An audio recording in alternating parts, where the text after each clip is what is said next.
When I say the old school way, this is it.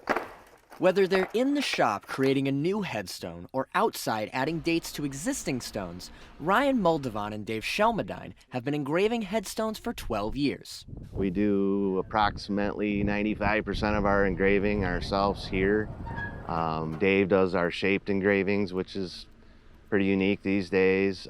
We both engrave in the cemetery, so we got two guys capable of doing cemetery work, so we do all of our own engraving. I got into engraving about 30 years ago, started working for another company locally.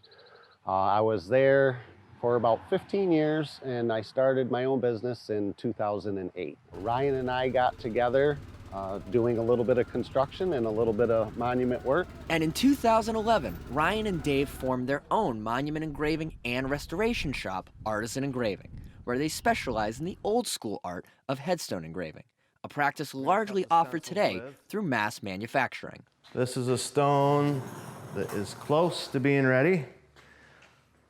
Dave and I have put a little work in here.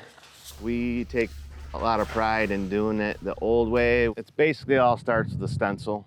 So we're still running a letter press. You run it through a rack, presses out the letters like a cookie cutter. And we got a stencil. Glue it on the monument. The artwork, draw it on a piece of paper, transfer it onto the stone, cut it out by hand. We also use a plotter and a computer.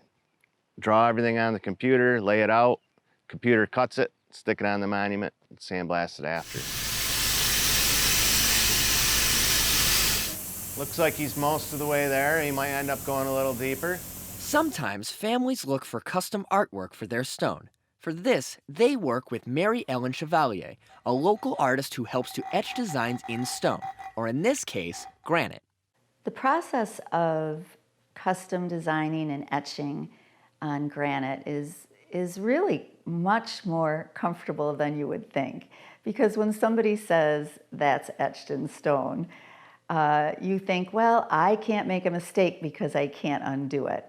And therefore, there's a lot of little baby steps that I can take to build up the layers and my courage to make sure that every mark is exactly right. The etching on a number of monuments that you're going to see around in this day and age, I think primarily is because we are finally able to get a beautiful black granite stone. Everything we work on is granite. Other than the historic monuments you'll see in the cemetery, they're white, those are marble. But everything we put our name on is granite. When a family goes to order a headstone, it's not an easy time, which is why for these artisan engravers, the most important detail is getting the stone etched the way the family desires.